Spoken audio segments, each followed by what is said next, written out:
But thank you so much for joining us, Sophie, today from Unique Coaching.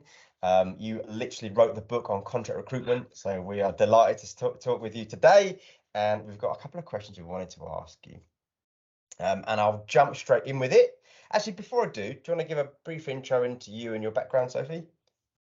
Oh my goodness. So I started in recruitment many years ago. I don't even know whether I want to say how many years ago. And so I did temp and contract recruitment myself for about 18 years. And for the last 15, so I have told you when it was, 15 years, I've been coaching business owners and recruiters to reach their goals and be successful. Awesome. And when was your book released? 2014. And there's a new edition coming out. Oh, I think it's going to be in a matter of weeks, definitely pre-Christmas. So already lots of people are putting pre-orders. I'm very excited about that. That'll be at the bottom of everyone's bed on Christmas morning, the new contract recruitment book, right? Awesome. Can't wait to read that one. It's fantastic, the first one. Now, my first question to you is, what are the benefits of working with a recruiter who is a contract specialist? Okay, so when you ask me a question like that, I'm just thinking about a GP versus a specialist, right?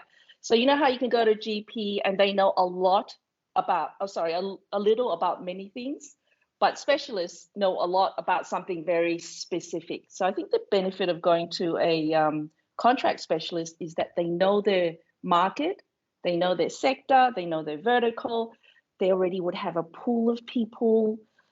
So if you need somebody in a hurry as a client, they already have the people. Somebody that's not a specialist that try and do everything, often when you go to somebody like that, they have to actually recruit from the beginning. It's very slow. They can only get access to people who are perhaps looking at that moment, who may not be the best. So there's many, many reasons. I was also thinking about, like now when you're saying this, is consulting, right? When you become a specialist and you know a lot about one particular topic, and you're faced with a client who says, oh, I've got this problem at the moment, right? You can go, oh, actually, I've come across that 58 times. Let me tell you how some other people have solved that particular problem, and I can supply you the people to do that. So it allows consultants to actually become consultants and give advice and subject matter experts, right? Rather than, I guess, being job fillers. I think job fillers don't add as much value, if that makes sense. 100% agree. So being able to be proactive to your market and generally live to that name of consultant rather than being a reactive job filler. Yeah, for sure. And also somebody that's been in worked a specific market for a long time, think about that often they will have followed many contractors throughout their careers. So they can actually speak firsthand with knowledge about how that person has progressed, right?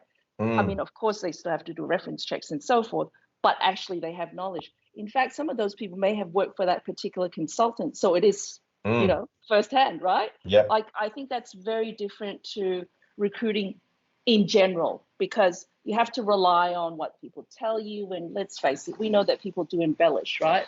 So I think, being a specialist, there's many advantages. Is there one other advantage you would draw on that a customer would really see from working with that specialist? One further example? Yeah, for sure. I mean, I think in terms of if you're thinking about the market, right? Let's say, okay, I don't want to talk about IT too much because I'm obviously not an IT specialist, but say you were looking for say a cardiologist. I don't know why I'm talking about that, but say a cardiologist, right? You probably would have a pretty good idea of, you would do market mapping and you would have it already in your head. So if the client were to say to you, look, how many people have this particular skill set, right? Or it could be cybersecurity or whatever. You could say, look, I know there are X number of cybersecurity experts in the country. At the moment, X number are, doing that in a permanent job. I know that these people are available for contract. So you can give a very good market overview. You would be able to tell the client how much money they want, what the market rates are. I mean, let's face it, the last 18 months to 2 years have permanent salaries just gone bananas. And the thing is, a good consultant would be able to say to a client, look, you don't actually have to pay that because you're just doing it because you're slightly panicking at the moment, but I can actually get you those skills, at this rate. and you only pay for what you need, right? Absolutely. And you're overpaying in this current market, in this bear market that we're seeing, or bull market, should I say? Well, I think overpaying, but also, and I think often getting disappointed with the skills that you're actually getting, because people are, let's face it, I mean, companies have been panicking, right? So they're just like paying people incredible amounts more than really, and that also puts pressure on the candidates. So candidates are leaving. They're saying yes to the job, but they don't stay long, or they don't even start, because maybe they're thinking, okay, perhaps I have oversold, right?